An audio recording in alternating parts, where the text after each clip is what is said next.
movement and an underwear brand in one, because I looked at the world that represents Africans, and it baffled me that in a continent of so many billions of multiple color skin tones, there was no underwear where you said nude and it looked like an African person.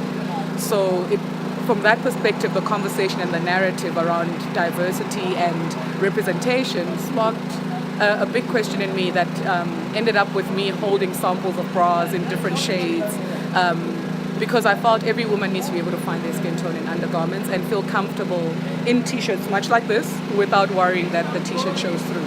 So that's basically what I do, skin-colored undergarments for women of various skin tones. There's a lot of things that happened so sequentially that it didn't make sense not to. From the moment that I asked myself what I was doing beyond being a brand and marketing specialist, I worked within corporates doing branding and marketing for multinationals, and then within the advertising space. And I think that's where messaging of brands got to me.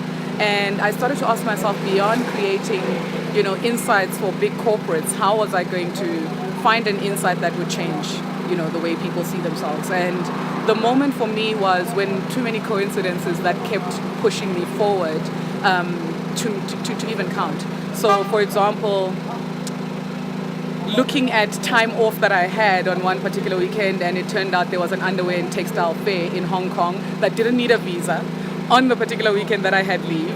And I came up across money that I had written off somewhere.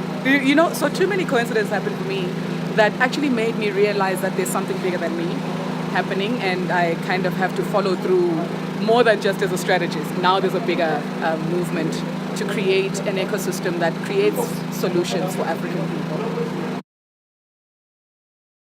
So two things. One being funding, and I know the word is said, but let me give you a very simple example from my end where to make something innovative, you're going to have to go outside of yourself, and that includes going outside of your home country, where the reason why nude underwear didn't exist is that the technology, etc., would have been a hurdle.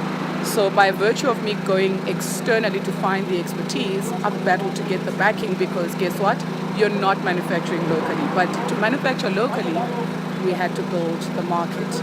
Which brings me to challenge number 2, access to market, which is something that I've interestingly taken on the challenge, happily, is finding spaces to actually be physical so your consumer can find you. I've had to go and create those at the same time. So here I'm trying to start an underwear range, understand the industry, but now I'm having to create marketplace for not just myself, but entrepreneurs like me with big followings whose customers are going, but I want to see, touch and feel, because that's what Africans do. We touch, we feel, we are tactile. So the second challenge was distribution. So those are the 2 biggest challenges. So funding by virtue of the whole supply chain capability, helping to build it if it isn't existing, is nobody wants to get caught in that side. They just want you done and ready. And then retail-wise, they also want you done and ready. So we have to grow ourselves in interesting ways. But before I started a business, I wouldn't have started a business before Gugu Intimates. It's the business that God, Goddess, universe, whatever you believe in, gave me. Because the story, the brand is intricately tied to who I am. To even make it happen. The story of shades and identity and not feeling light enough, not feeling beautiful enough. And then being a marketing and a strategist, kind of consultant, is understanding the importance of communication.